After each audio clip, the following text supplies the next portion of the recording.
What's the most humiliating thing a teacher has ever done to you? Me and my class were by the pool when the teacher asked why I wasn't getting in. I have a hearing aid, miss. I can't get in the water. Missy Garrett's eyes narrowed like she'd just caught me in a lie. Hearing aid? You mean cochlear implant? She said it with this weird smile, like she knew something I didn't. Yes, miss. I signed automatically before remembering she probably didn't understand. My hands dropped to my sides as I pointed at the processor attached to my head. That's the third disabled foster kid this year. The way she mumbled the word disabled made my stomach twist, like she had something planned. I pulled out the doctor's note my foster mom, Maria, had made sure I kept in my pocket. 3 different doctors had signed it explaining why I couldn't get my processors wet. Missy Garrett held it up to the light, squinting at every word. Real Dr. Scribble. This is typed. She looked at me with this triumphant expression. Your foster mom thinks she's clever. My chest got tight. My mom knows. Your mom? She laughed, but it wasn't a nice laugh. You mean your foster mom? You've been with her, what, 2 months? 3? My face burned hot. You know what's funny? Miss Garrett continued, waving my note around. Last year, I caught the Johnson family faking their kid's autism. Saved the district $50,000. Won Teacher of the Year for it. She tapped her chest where I could see a pin on her shirt. I know a fake when I see one. She paused, scanning the pool area where my classmates were frozen in place. Remember what happened to your friends last month? One complaint from me and they were expelled. A few kids stepped back. You know what? Missy Garrett pulled out her phone. Let's call your mom. Bet she doesn't even answer. Probably dropped you off and forgot you exist. Every muscle screamed at me to bolt for the door, but I couldn't move. The foster system taught me that running meant violence.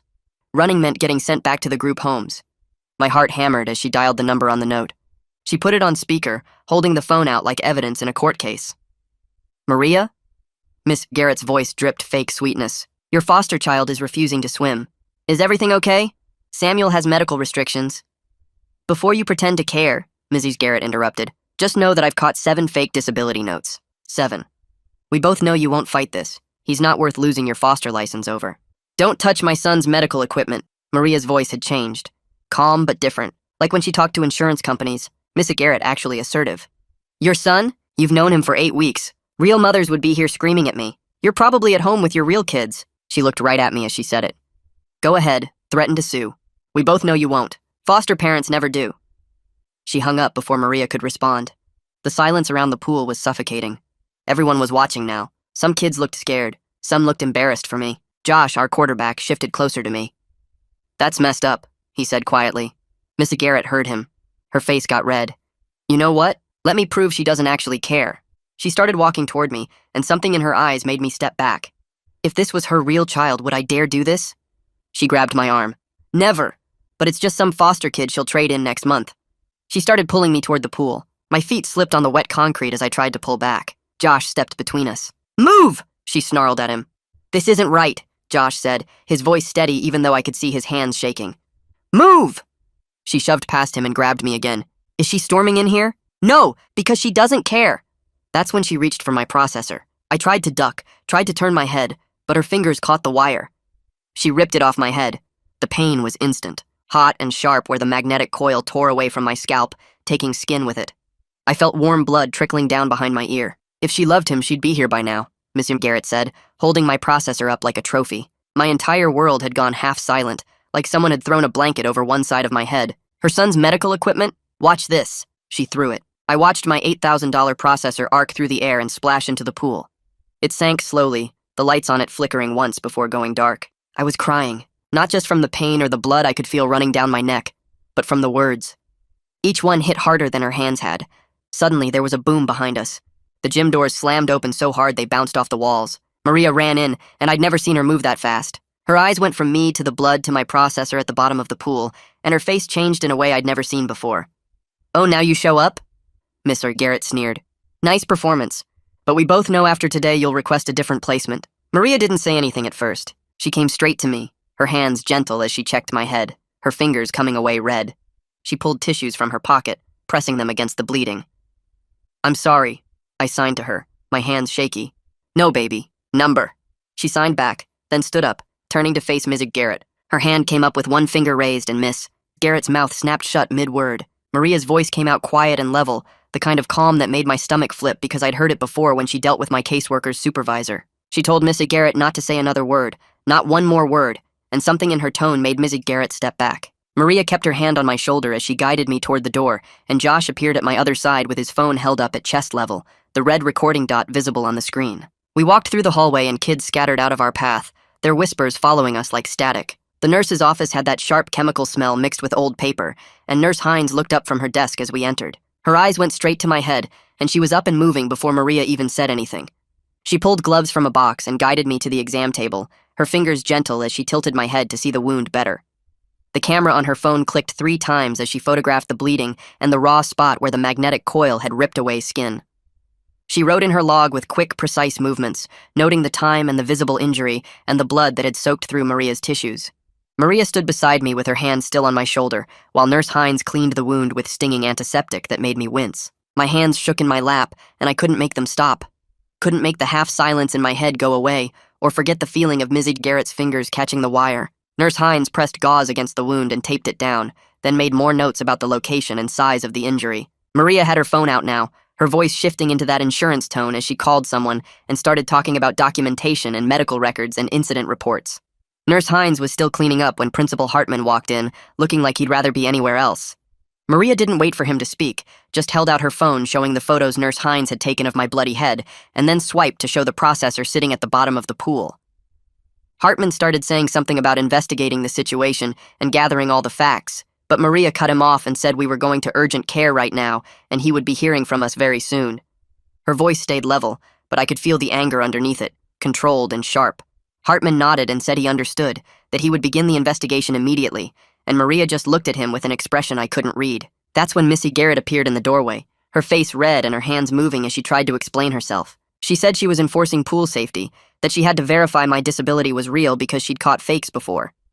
Maria stood up so fast her chair scraped across the floor with a sound that made everyone freeze. She told Missy Garrett that she had just committed assault on a minor and destroyed medical equipment, and if she came anywhere near her son again, she would regret it. The words came out calm and clear, but something in Maria's eyes made Mrs. Garrett take 2 steps back into the hallway. Principal Hartman positioned himself between them and suggested Missy Garrett return to her office, and she left without another word. Maria gathered her things and helped me off the exam table, thanking Nurse Hines for her documentation and asking for copies of everything. We walked out to Maria's car, and she drove to the urgent care clinic 3 blocks from the school, her hands steady on the wheel even though I could see the muscle jumping in her jaw. The urgent care waiting room smelled like hand sanitizer and old magazines, but we didn't wait long. The doctor was older with gray hair and reading glasses on a chain, and he examined my scalp with careful fingers that didn't pull or press too hard. He asked how this happened, and Maria explained everything while his expression got more and more serious, his eyebrows drawing together as she described Mrs. Garrett ripping off the processor. He made detailed notes on his tablet, typing phrases like traumatic removal of medical device and injury caused by authority figure. He cleaned the wound again and applied a better bandage, then told us the wound would heal, but I needed to see my audiologist soon to check for damage to the implant site. He printed out his notes and handed the papers directly to Maria, saying these would be important for whatever came next, and the way he said it made it clear he knew exactly what kind of situation this was. Maria thanked him, and we walked back out to the car, and I made it all the way to the passenger seat before everything hit me at once. I started crying, the kind of crying that comes from somewhere deep and won't stop, and I couldn't catch my breath enough to explain why. Maria pulled out of the parking spot and then immediately pulled over again 2 blocks away, turning in her seat to face me. I tried to tell her I was sorry, that I knew making a big deal about this would get me labeled as a problem foster kid, that caseworkers hated dealing with kids who caused trouble. My voice kept breaking and the words came out jumbled, but Maria waited until I finished. Then she promised me I wasn't going anywhere, that she wasn't giving up on me, that what happened today was assault, and we were going to deal with it properly. She said it wasn't my fault, and I didn't cause this, and standing up for myself wasn't being a problem. Her hands were gentle as she wiped my face with tissues from the glove box, and something in my chest loosened just a little bit. At home, Maria set me up on the couch with ice cream and a blanket, even though it wasn't cold. She disappeared into the kitchen, and I could hear her voice through the doorway, using those legal terms again as she talked on the phone. She said words like documentation and Title IX and ADA violations, her voice staying calm and firm the whole time. I ate the ice cream slowly, letting it melt on my tongue, and listened to her explain what happened to whoever was on the other end of the line. She wasn't yelling or crying or threatening, just laying out facts in a way that made it clear she knew exactly what she was doing. After 3 different phone calls, she came back with a notebook and sat beside me on the couch. She explained that we needed to write down everything that happened while it was still fresh in my memory, every detail I could remember. She didn't try to write for me or tell me what to say, just asked questions when I got stuck and let me tell the story in my own words. What did Mrs. Garrett say first? What did you say back? Where was Josh standing? What happened right before she grabbed the processor? I wrote it all down with my hand cramping around the pen, filling page after page with the whole awful story. Maria read it over when I finished and asked a few clarifying questions, then dated it and had me sign the bottom. She put it in a folder with the medical paperwork and the photos, building some kind of system I didn't fully understand but could tell was important. That night, I lay in bed staring at the ceiling while my brain refused to shut off. The world sounded wrong with only one processor, like someone had stuffed cotton in half my head. Every sound came from the left side only, flat and off balance, making me dizzy even though I was lying down. I kept touching the bandage behind my right ear where the processor used to attach, feeling the soreness underneath. Every time I closed my eyes, I felt Miss Garrett's fingers grabbing at my head, heard her voice saying those things about Maria not caring, saw my processor sinking into the pool. My chest got tight and I had to open my eyes again, focusing on the glow from the streetlight outside my window. Around midnight, Maria knocked softly and pushed my door open, her hair in a messy bun and her laptop under her arm. She asked if I was okay, and I shook my head because lying seemed pointless. She sat on the edge of my bed and opened her laptop, turning the screen so I could see. She had already uploaded all the photos from today into a folder labeled with the date and my name. The timeline document was there too, organized by timestamps with my handwritten account typed up neatly below each entry. She showed me how she had backed everything up to 3 different places, explaining it like she was teaching me something I might need to know someday. I watched her click through the files and something in my chest loosened a little bit, seeing all of it documented and saved and treated like it mattered. The next morning, I woke up to Maria's voice downstairs, that calm insurance voice she used when she was handling business. I came down the stairs and found her at the kitchen table with her phone pressed to her ear, and she gestured for me to sit down while she finished talking. When she said the name Derek Scanlon, my whole body went cold. CPS caseworkers only called when something bad was about to happen, when placements were ending or kids were moving or someone had filed a complaint.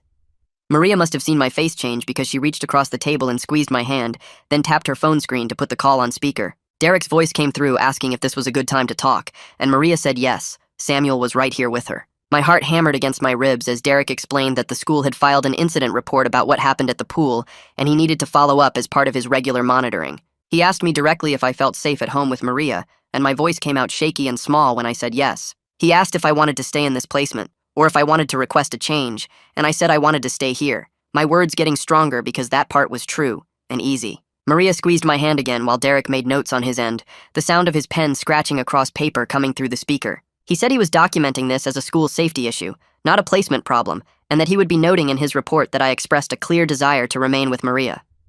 After we hung up, I realized I had been holding my breath, and Maria wrapped her arms around me and told me I did good, that I spoke up for what I wanted. Maria spent the rest of the morning at her computer, and I sat at the table doing homework I had missed while she typed. She pulled up her email and started a new message to Principal Hartman, attaching the timeline document, the photos, the medical paperwork from urgent care, and the original doctor's note about my processors. She typed out a paragraph explaining what happened, and another listing the student witnesses who had been present, putting Josh's name first. Then she added 2 more email addresses in the CC line, one for Derek, and another for someone named Kenya Steele. She told me Kenya was a disability rights advocate who worked with kids in situations like mine, and that we needed people who knew the laws and systems on our side. She asked for an immediate meeting to discuss next steps and hit send before I could second-guess whether this was the right move. My stomach twisted because part of me still worried that making noise would get me labeled as a problem kid, but Maria's face looked calm and determined like she had done this before. That afternoon, Maria's phone rang with a number she didn't recognize, and she answered it on speaker after checking the caller ID showed a local area code. A woman's voice came through introducing herself as Kenya Steele, saying she had gotten Maria's email and wanted to talk about options. Kenya asked to speak with both of us, and for the next 30 minutes she explained things about filing an Office for Civil Rights complaint with the Department of Education and making a police report for assault and destruction of medical property. She said this wasn't about getting revenge or causing trouble, but about making sure what happened to me didn't happen to another kid with a disability. She talked about documentation and timelines and witness statements, using words I only half understood, but that Maria seemed to follow completely. When Kenya asked what I wanted out of this process, I froze because no adult had ever asked me that question before. Maria waited quietly, not jumping in to answer for me, and eventually I found my voice. I told Kenya I wanted Miss Garrett away from other kids with disabilities so she couldn't do this to someone else. I wanted my processor replaced because I needed it to hear and function at the school. And I wanted to stay at this school with Josh and the other friends who had supported me, not get shuffled somewhere else because I had caused problems. Kenya said those were reasonable goals, and she could help us work toward all of them, and something clicked in my brain that maybe I actually had some power in this situation. After the call ended, Maria turned to face me fully, her expression serious but not scary. She asked me what I wanted to happen, really wanted. not what I thought I should say, or what would make things easier for everyone else. I took a breath and repeated what I had told Kenya, adding that I didn't want to be scared of teachers anymore, and I didn't want other foster kids to go through what I just went through. Maria nodded and wrote down my words exactly as I said them, telling me that my voice mattered in this process, and she would make sure people heard it. She explained that over the next few days and weeks we would be meeting with different people and filling out forms and probably repeating our story multiple times, but that she would be there for all of it. I asked if this would mess up my placement or make Derek think I was too much trouble, and Maria promised me again that I wasn't going anywhere, that standing up for myself was not the same as being a problem child. 2 days after the incident, we drove to the audiologist's office for an emergency appointment Maria had scheduled. The audiologist took one look at the healing wound behind my ear, and her face went pale. She asked what happened, and Maria explained while the audiologist examined my head with gentle fingers, tilting it to see the mark where the coil had been ripped away. She used a small light to check the implant site carefully, looking for any signs that the internal magnet had been damaged or shifted. After several minutes, she said the internal implant seemed okay, which made my shoulders drop with relief I hadn't known I was holding. But then she pulled up images of my processor on her computer screen and explained that the external processor was completely destroyed from water damage. She showed us the water damage indicators inside the casing that had turned red, proving the device had been submerged. The processor was designed to survive sweat and rain, but not full immersion, and the pool water had fried the circuits beyond repair. The audiologist pulled up my file and started making phone calls to the manufacturer while we waited in her office. She explained that getting a loaner processor would take at least a week, maybe 2, and it would probably be an older model that wouldn't have all the features my regular processor had. She printed out documentation about the cost of replacement, the itemized breakdown showing the processor alone cost $8,000, not counting the fitting and programming. She added her own professional notes to the paperwork, writing that the removal of the device was dangerous and traumatic, that cochlear implant processors should never be forcibly removed, and that doing so could have caused serious injury to the implant site. She made copies of everything and handed them to Maria in a manila folder, saying we would need all of this for insurance and legal purposes. As we left, she touched my shoulder and told me she was sorry this happened, that my equipment should have been protected and respected. 3 days after the incident, Maria and I walked into Principal Hartman's office for the meeting she had requested. The principal sat behind his desk looking uncomfortable, and beside him sat a woman in a business suit who introduced herself as the district's legal counsel. Maria shook their hands calmly, and I followed her lead, my palms sweating but my face trying to stay neutral. Maria pulled out a neat folder from her bag and placed it on the desk between us, then opened it to show our timeline, the medical documentation, the photos, and the list of student witnesses. She explained in that insurance voice that we were filing an Office for Civil Rights complaint regarding disability discrimination and ADA violations. She said we were considering filing a police report for assault and destruction of medical property, and she said we expected immediate action to ensure my safety while attending school. Her voice stayed level and professional the whole time, not angry or threatening, just stating facts like she was reading a grocery list. Principal Hartman started to say something about needing to complete their investigation before taking any action, but Maria cut him off mid-sentence.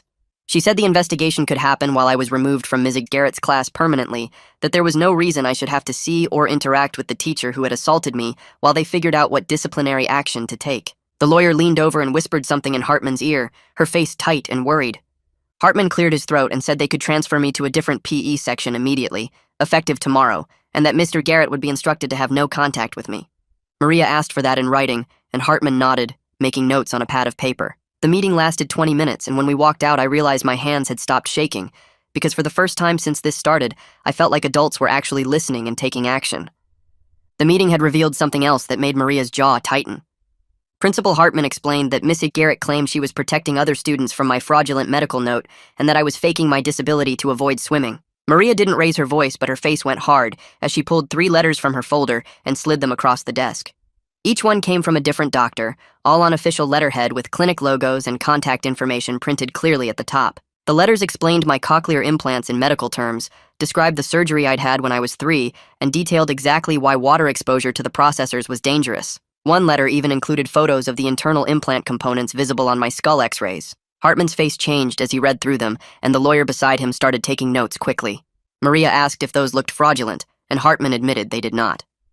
3 days later, a man named Federico Costa called our house. Maria put him on speaker, and he introduced himself as the district's official investigator assigned to handle the misconduct case. His voice sounded professional and calm, not dismissive or annoyed like I'd expected. He asked to schedule interviews with me and with student witnesses, and Maria immediately requested that everything be provided in writing, including the interview schedule and witness list. Costa agreed without hesitation and confirmed he would be interviewing at least 6 students who were present during the incident.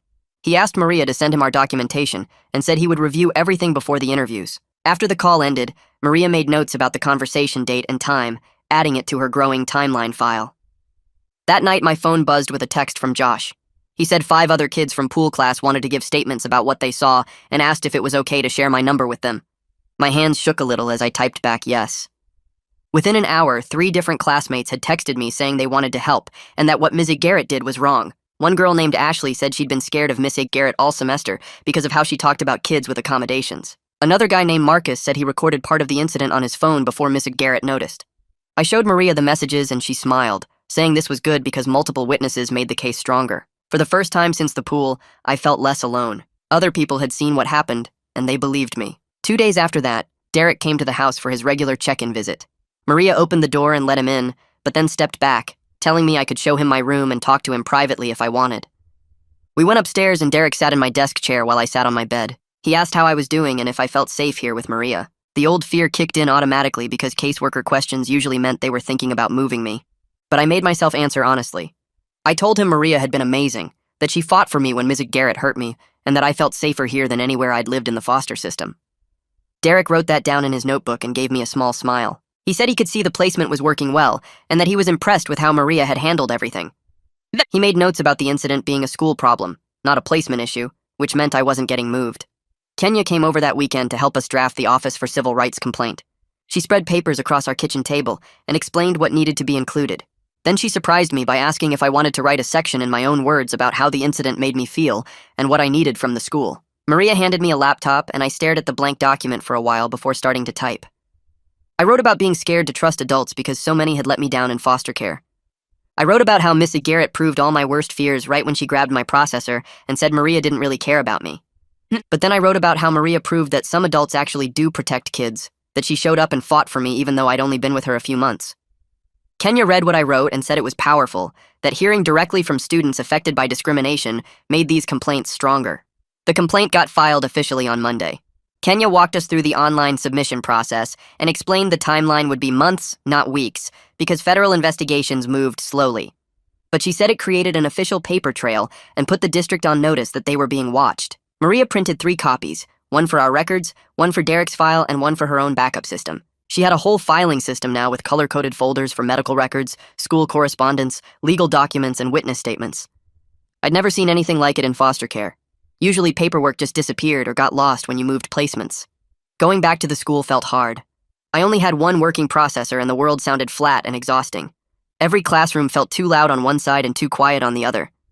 My brain had to work twice as hard to process sound, and by third period I was already tired. But my teachers noticed me struggling. Mrs. Schmidt let me move to a front corner seat where I could see her and the board clearly. Mr. Roberts started giving me printed copies of his lecture notes, so I didn't have to strain to hear everything. Coach Williams, my new PE teacher, asked what accommodations I needed and actually listened when I explained about my equipment. Small adjustments, but they helped me get through each day. Costa scheduled my interview for a Thursday after school. Maria came with me, and we sat in a conference room at the district office. Costa had a laptop and a legal pad covered in notes. He asked me to walk through exactly what happened that day by the pool, starting from when Miss Garrett first questioned my medical note. He wanted specific quotes, asking me to remember exactly what she said about foster parents and fake disabilities. He wrote everything down and didn't interrupt or seem skeptical. When I described her grabbing my processor, he asked me to clarify the sequence of events and whether anyone tried to stop her. I told him about Josh stepping between us and how Ms. Garrett shoved past him. Costa made detailed notes about that too. The whole interview took almost an hour, and by the end my head hurt from concentrating so hard, but Costa seemed thorough and professional rather than dismissive. The loaner processor finally arrived 10 days after the incident. Maria drove me to the audiologist's office and I practically ran inside. The audiologist brought out an older model processor and explained it had shorter battery life and the sound quality would be different from what I was used to. She fitted it carefully, adjusting the placement and testing the connection. When she turned it on, sound flooded back into my left side. The world suddenly had depth again, even though everything sounded tinny and slightly wrong. I could hear Maria's voice clearly, and the audiologist's questions and the hum of the air conditioning. My eyes got wet and I tried to hide it, but the audiologist just smiled and said lots of people cried when their hearing came back. She gave me extra batteries and a charging case, reminding me this was temporary until we could get my real processor replaced. Maria filed the insurance claim that same day, but the company denied it within a week. Their letter said water damage wasn't covered under the equipment protection plan. Maria's face went tight as she read the denial letter out loud. She immediately called Kenya and put her on speaker. Kenya said we needed to appeal the decision and argue this wasn't accidental water damage, but third-party destruction of medical equipment. She helped Maria draft an appeal letter that included the police report number, the district investigation confirmation, and a statement from the audiologist explaining the processor was forcibly removed and thrown into water by another person. Maria sent the appeal certified mail and copied our lawyer, building a paper trail that showed we were fighting every denial and obstacle they put in our way. The district notified us 3 days later that Mrs. Garrett was on administrative leave from pool supervision while Costa finished his investigation. She still taught other classes, though, which meant I might see her in the hallways. Maria made sure I understood what administrative leave meant, and that it was temporary, not a punishment yet. The first time I saw Mrs. Garrett was on a Thursday between third and fourth period. She was walking toward the main office and I was heading to English. Our eyes met for maybe half a second before she looked down at the floor and turned down a different hallway. My stomach twisted anyway. Josh appeared beside me out of nowhere and walked between me and where Mrs. Garrett had been, like he was blocking her even though she was already gone. He didn't say anything about it, but he stayed next to me until I got to my classroom door. Costa scheduled interviews with the student witnesses that same week.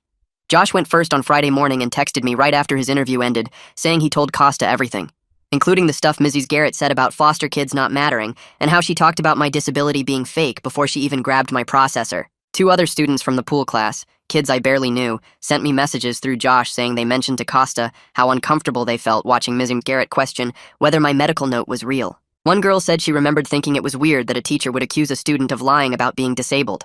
The school scheduled a 504 plan meeting for the following Tuesday. I didn't know what a 504 plan was until Maria explained it was a legal document that listed all my accommodations and protections at the school. Maria took time off work to come to the meeting, and Kenya drove in from her office an hour away. We sat in a conference room with the school counselor, the special education coordinator, and Principal Hartman for over 2 hours. They asked questions about my hearing, my processors, what I needed in each class. Maria had brought a whole folder of documentation, including letters from my audiologist and copies of my device manuals. Kenya took notes on everything and asked specific questions about who was responsible for making sure teachers followed the plan. We went through every class and wrote down where I should sit, how teachers should get my attention, what to do if my equipment had problems. The special education coordinator typed everything into her laptop as we talked. When we got to the section about medical equipment, I raised my hand even though this wasn't really a classroom situation. Everyone looked at me and I felt my face get hot, but I made myself talk anyway. I said I wanted a written rule that no teacher could touch my processors for any reason, ever, no matter what. The room got quiet for a second. Then Kenya nodded and said that was an excellent self-advocacy statement, and she wanted to make sure it was in the document using those exact words. The coordinator typed it in and read it back out loud, adding language about how my medical equipment was protected under federal law, and any staff member who touched it without permission would face immediate disciplinary action. Maria reached over and squeezed my shoulder, and I could see she was proud even though she didn't say anything right then. The meeting ended with everyone signing the 504 plan and the coordinator promising to email copies to all my teachers by the end of the day. A woman I didn't know approached Maria in the school parking lot 2 days later when Maria was picking me up. The woman introduced herself as Connie McDermott from the teachers' union and said she wanted to talk about the incident. Maria's whole body language changed, and she said we weren't meeting with anyone without our advocate present. Connie tried to say it would just be a quick conversation to hear Ms. Garrett's side of things, but Maria cut her off and said if the union wanted to meet, they could contact Kenya Steele and schedule something official. Connie left her card on Maria's windshield. Kenya set up a meeting for the following week in a conference room at the district office. Connie showed up with a folder and started talking about Ms. Garrett's perspective on disability fraud and how she was just trying to protect the school from fake medical notes. Maria didn't let her get very far before sliding across the table the photos of my bloody head, the medical records from urgent care, the audiologist's documentation, and the police report number. Connie's face went pale as she looked through the photos. Kenya added that this wasn't a case of a teacher questioning accommodations through proper channels.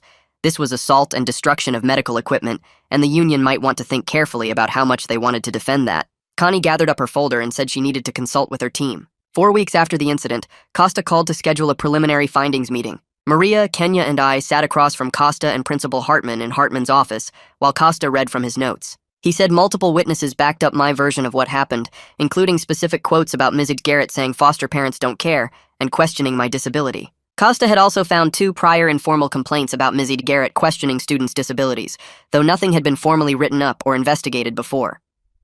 One was from 3 years ago, when she told a student with diabetes that his blood sugar monitor looked fake. Another was from last year when she refused to let a student with asthma keep her inhaler during PE. Both times, parents had complained to coaches or counselors, but nothing went into Miss A. Garrett's official file. Costa said his preliminary finding was that Mrs. Garrett had violated district policy on multiple grounds, and he was recommending formal disciplinary action. The final report would take another 2 weeks. Kenya had been working on the insurance appeal while all this was happening. She submitted the medical documentation, the police report number, and a detailed letter from my audiologist explaining that this was assault causing destruction of medical equipment, not accidental water damage. The insurance company's adjuster called Maria directly about a week after Costa's preliminary findings meeting. I was doing homework in the kitchen when Maria's phone rang, and she put it on speaker, so Kenya could hear too since Kenya was on her way over. The adjuster said they were reconsidering the claim based on the new documentation and the police report. They needed a few more days to review, but it looked like they would approve at least partial coverage. Maria thanked him and hung up, then immediately texted Kenya the update. I was in math class on a Wednesday when the loaner processor's battery died without warning. The world went half silent so fast that I gasped out loud and grabbed the side of my desk. My teacher noticed right away and came over asking if I was okay. I couldn't really hear her clearly with only one processor working, so I just pointed at my head and tried not to cry. She wrote on a piece of paper asking if I needed to call someone. I nodded and she walked me to the hallway and let me use the classroom phone. Maria answered on the second ring, and I told her what happened, my voice shaking. She talked me through opening my backpack and finding the battery case and changing the battery in the loaner processor. Her voice stayed calm and steady the whole time, reminding me that I was safe, and this was just a technical problem, not another attack. When the new battery clicked in and sound came back, I felt like I could breathe again. Maria stayed on the phone for another minute, making sure I was really okay before letting me go back to class. My teacher had already explained to the other students that I had a medical device issue, and everyone was cool about it when I came back in. The school board met on the third Thursday of every month, and Maria said we should make a public comment about what happened. Kenya helped me write a statement that was exactly 3 minutes long when I practiced reading it out loud. The night of the meeting, Maria and I sat in the audience with Kenya until the public comment period started. My hands shook as I walked up to the microphone at the front of the room. I read my statement about feeling unsafe at the school and wanting better protection for students with disabilities, so this wouldn't happen to someone else. I talked about how Mrs. Garrett destroyed my medical equipment and questioned whether I was really disabled, and how the school needed stronger policies to protect kids like me. Several board members took notes while I was talking, and one woman nodded when I mentioned medical equipment protection. When I finished and sat back down, Maria squeezed my hand, and Kenya whispered that I did great. 2 days after the board meeting, the district's lawyer called Maria to offer a settlement meeting. Maria put him on speaker with Kenya listening in. The lawyer started talking about a financial settlement to cover the destroyed processor and medical bills. Maria interrupted and said we weren't interested in money, we wanted policy changes and accountability for what happened. The lawyer sounded surprised and asked what we meant by policy changes. Kenya listed out our demands, including mandatory disability rights training for all staff, explicit policies protecting students' medical equipment, and formal documentation of the disciplinary action against Mrs. Garrett. The lawyer said he would need to discuss remedial measures with the district administration and get back to us about scheduling a follow-up meeting to talk about policy changes instead of money. Costa's report came back 3 weeks later, and Maria opened the email while I was doing homework at the kitchen table. She read through it twice before showing me the screen, and I saw words like substantiated and inappropriate physical contact and discriminatory statements highlighted in the document. Principal Hartman called that afternoon to schedule a meeting about outcomes, and Maria put him on speaker while writing down the date and time in her planner. The meeting happened on a Tuesday morning, and Maria pulled me out of third period to sit in Hartman's office with Kenya beside us. Hartman had papers spread across his desk, and he explained that Mrs. Garrett would receive a formal letter of reprimand that would go in her permanent file, and she'd have to complete mandatory training on disability rights and medical equipment handling. He said she was being permanently removed from teaching any students with documented accommodations, which meant she couldn't have kids with 504 plans or IEPS in her classes anymore. Maria asked what happens if she doesn't comply, and Hartman said there would be quarterly check-ins to monitor the situation, and any violations would lead to further disciplinary action. It wasn't termination, but Kenya squeezed my shoulder and whispered that this was actually a big deal, because it limited what Missy Garrett could do and created a paper trail if she messed up again. 2 days after that meeting, the insurance company called Maria and said they were approving a partial reimbursement of $5,000 for the destroyed processor. Maria had me on speaker when the adjuster explained that the manufacturer was also offering a discount program for assault victims that would cover another $2,500. Maria worked out a payment plan for the remaining $500, and she told the adjuster she wanted to pay it herself instead of having the school cover it because she wanted the paper trail to show exactly what happened and who was responsible. The audiologist called the next day to say my new processor was ordered and would arrive in about 2 weeks, and I went straight to my room to mark the date on the calendar hanging above my desk. Maria came in later and saw the circle I'd drawn around the delivery date, and she added a little note that said Celebration Day with a smiley face next to it. The 504 plan meeting happened that Friday, and the whole team sat around a conference table going through every section of the document. They added explicit protections about my medical equipment, including rules that no teacher could touch my processors for any reason, and communication accommodations like preferential seating and access to written notes. Kenya helped write a safety plan for what to do if I ever felt targeted again, including who to contact and what steps to take, and I signed my copy at the bottom where it said student signature. Maria took it to the office supply store that weekend and got it laminated in thick plastic, and she told me to keep it in my backpack always so I'd have proof of my rights. Derek showed up for his quarterly check-in the following Tuesday, and he sat with me in the living room asking his standard questions about how I was doing and if I felt safe. I told him about the investigation and the outcomes meeting and how Maria had been with me through everything, and he wrote it all down in his tablet. He talked to Maria separately in the kitchen, and I heard him say something about exceptional advocacy, and when he left, he told me he was recommending the placement continue long-term, which made my chest feel warm in a way I wasn't used to. At the school the next day, Josh waved me over to his lunch table where he sat with the other guys from the football team, and when I sat down, one of them asked about my processor. I explained what happened without feeling like I needed to hide anything, and this kid named Marcus said his sister has a hearing aid, and their mom would have completely lost it if a teacher touched it. Everyone at the table agreed Mrs. Garrett was totally wrong, and Josh changed the subject to the upcoming game like it was just a normal conversation. Kenya emailed Maria a memo from the school district about new mandatory training for all staff on disability rights and medical equipment, and the memo specifically cited my case as the reason for the policy change. Maria printed it out and added it to our documentation binder, and I saw her smile as she filed it away in the cabinet. A letter arrived in the mail a few days later with the district lawyer's return address, and Maria opened it to find a formal apology from Mrs. Garrett typed on official letterhead. Maria asked if I wanted to read it, and I thought about it for a minute before saying no, because her words didn't matter anymore, and what mattered was the changes that happened, because I spoke up. The new processor arrived exactly 2 weeks after it was ordered, and Maria drove me to the audiologist's office after school. The audiologist opened the box carefully and showed me the device before fitting it to my head and adjusting all the settings on her computer. She tested different frequencies and volumes until the sound quality was clear and balanced on both sides, and I felt tears in my eyes when I could hear properly again. Maria took a photo of me smiling with the new processor attached, and she said she wanted to remember this moment. That evening at home, Maria spread papers across the kitchen table and pulled out a chair for me. The warranty registration form sat on top with about 20 blank fields and tiny print instructions.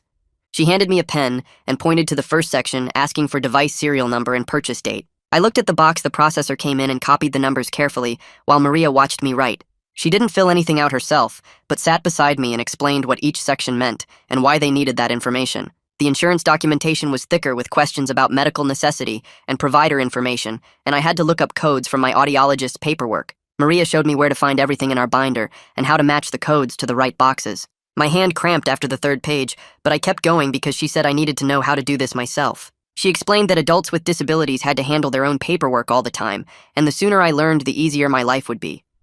I signed my name at the bottom of the last form, and Maria checked my work before putting everything in stamped envelopes. She let me walk them to the mailbox at the end of our street, and I felt proud dropping them in, even though it was just paperwork.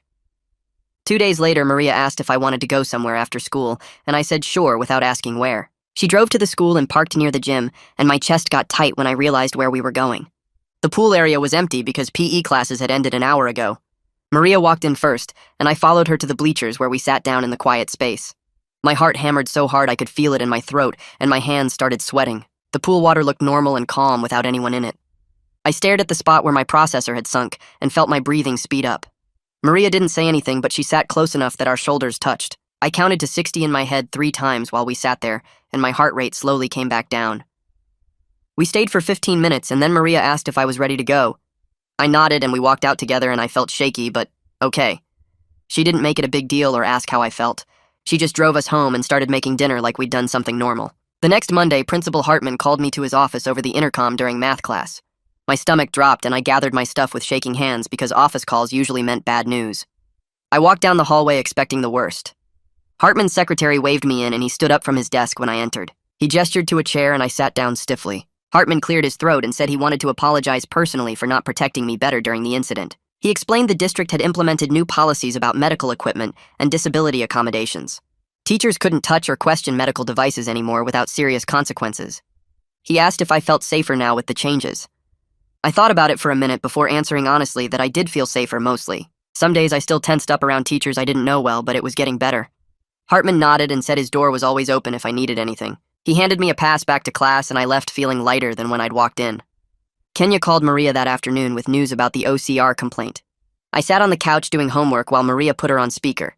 Kenya explained the district had agreed to revise all their policies on medical equipment and disability accommodations as part of a formal settlement.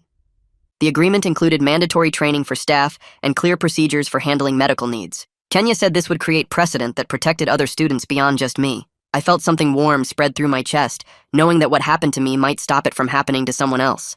Maria thanked Kenya for all her help, and I added my thanks too. After the call ended, Maria printed out the settlement agreement and added it to our documentation binder. She showed me the section that specifically mentioned policies around cochlear implants and other medical devices. Derek showed up Thursday afternoon for what he called a routine check-in. He sat with Maria at the kitchen table while I finished my snack. He pulled out paperwork about extending my foster placement, and Maria read through it carefully. Then she did something I didn't expect. She looked at me and asked if I wanted her to pursue adoption eventually. My throat got tight and I couldn't answer right away. Derek waited patiently while I processed the question. I told her I wasn't ready to answer yet, but my voice came out shaky. Maria nodded and said that was completely okay, and we had time to figure it out. The fact that she asked me instead of just deciding made me feel like my opinion actually mattered. Derek made notes on his tablet and said he'd check in again next month. After he left, Maria hugged me and said there was no pressure, and we'd talk about it whenever I was ready. A letter arrived in Saturday's mail addressed to Maria from Josh's mom.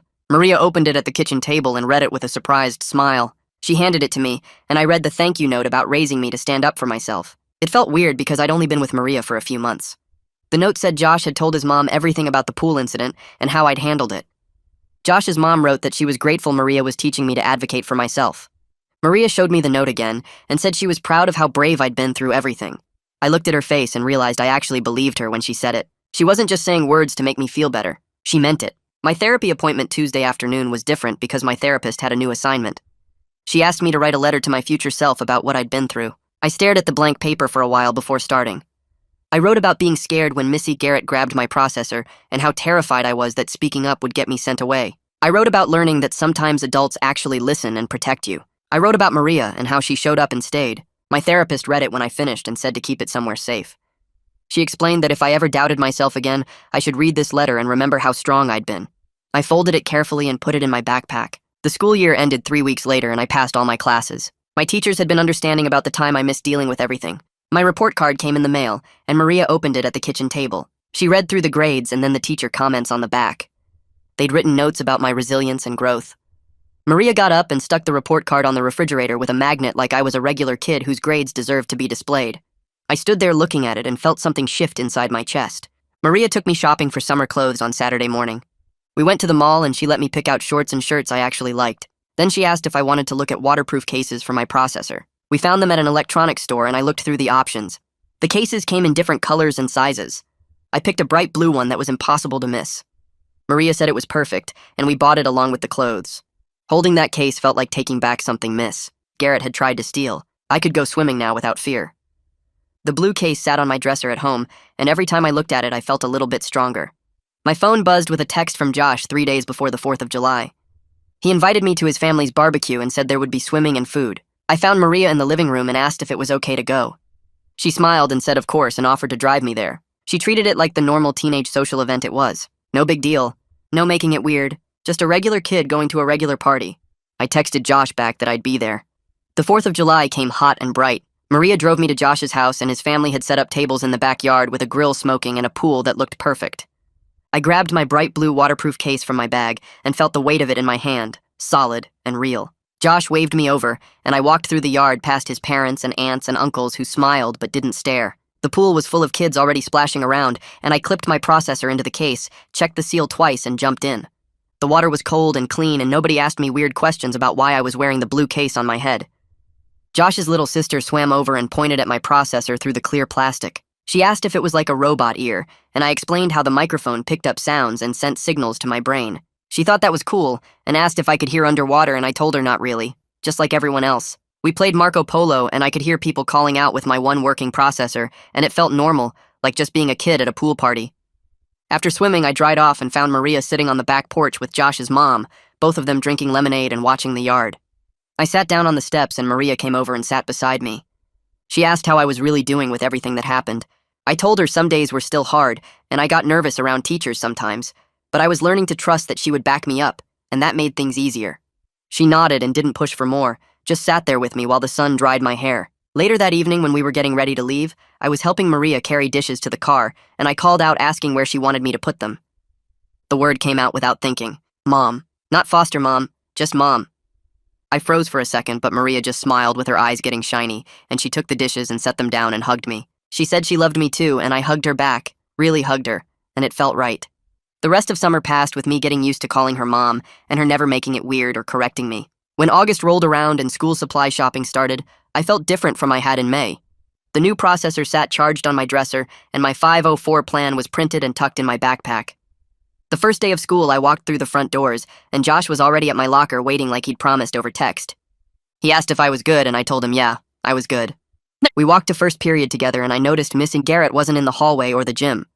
Someone mentioned she was teaching at a different school across town now. I realized I wasn't scared anymore because I knew how to speak up, and I had people who would actually listen.